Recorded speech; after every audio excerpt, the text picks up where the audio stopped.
everybody, Miss Paige here. Welcome to my virtual library in your virtual classroom. I'm here with my dogs. Here's Nova and Apollo. Come here, Apollo. This is Apollo and this is Bear. And we're going to share with you a story today called The Man Who Walked Between Two Towers.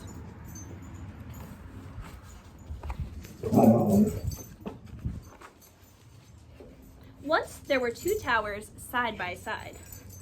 They were each 1/4 mile high, 1,340 feet, the tallest buildings in New York City.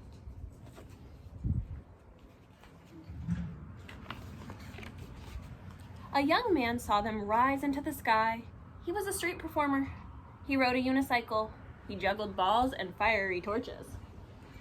But most of all, he loved to walk and dance on a rope he tied between two trees. He looked not at the towers, but at the space between them and thought, what a wonderful place to stretch a rope, a wire on which to walk. Once the idea came to him, he knew he had to do it. If he saw 3 balls, he had to juggle. If he saw 2 towers, he had to walk. That's how he was.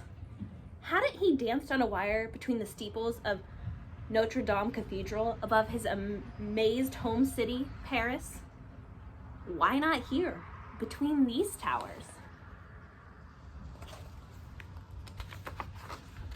Of course, he knew that, as in Paris, the police and the owners of the towers would never allow it.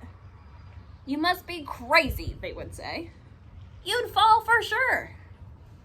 And so Philippe, that was the young man's name, began a plan to do it secretly. The buildings are not quite finished, he thought. Maybe if I dressed as a construction worker. Early on an August evening, he and a friend entered the South Tower. They got a 440-pound reel of cable and other equipment into the elevator, took it to the unfinished top 10 floors, and waited till nightfall when everyone had gone. Then they carried everything up 180 stairs to the roof.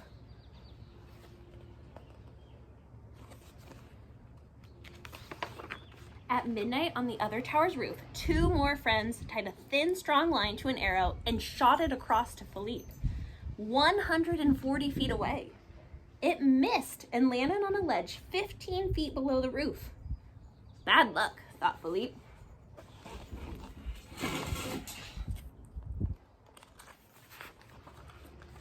He crawled down to the ledge over the sparkling city and got the arrow.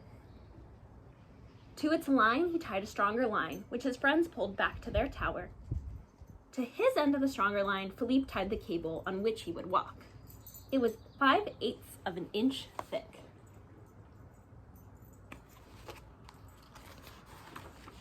His friends pulled the cable over to their tower, but it was so heavy that it slipped from Philippe's grip.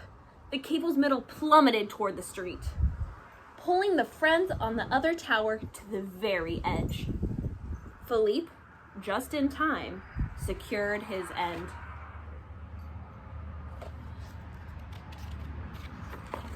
It took 3 hours to pull the cable back up. Frantically, as the stars faded, they tightened it between the towers. It was past dawn before they were ready.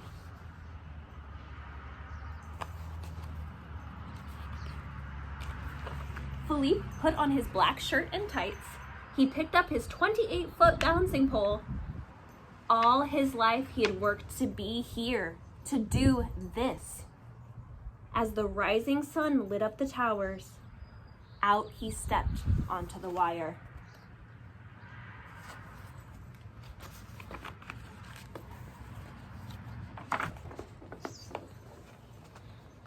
Out to the very middle he walked, as if he were walking on the air itself. Many winds whirled up from between the towers, and he swayed with them. He could feel the towers breathing. He was not afraid. He felt alone and happy and absolutely free. A woman coming from the subway might have been the first to see him. Look! Someone's walking on a wire between the towers. Everyone stopped and looked up. They gasped and stared. It was astonishing. It was terrifying and beautiful. A quarter of a mile up in the sky, someone was dancing. Police saw it too.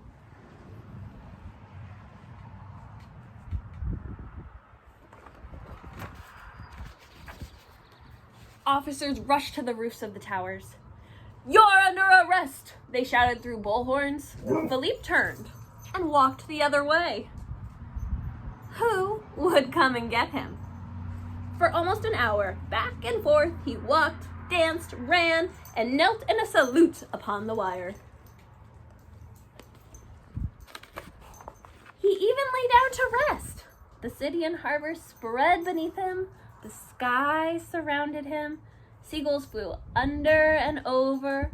As long as he stayed on the wire, he was free.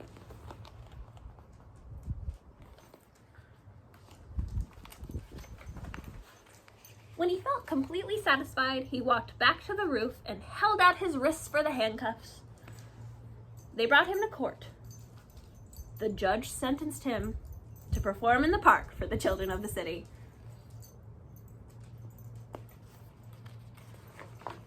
This he did happily, though during his performance, some boys playing on the wire jerked it and Philippe fell. But he caught himself.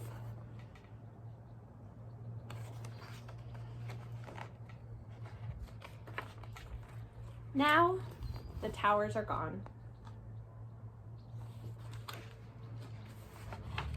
But in memory, as if imprinted in the sky, the towers are still there.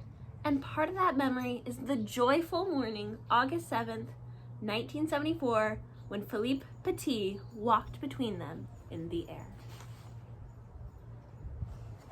The end. Thank you so much for joining me for our story. Reading to pets is a really great way to practice your reading. They're great listeners and they don't judge. And if you don't have pets, that's okay. You can practice reading to yourself or to a family member. But most important part is that you're reading. I hope you guys enjoyed that, and I look forward to seeing you guys here in the virtual classroom again. Bye, guys.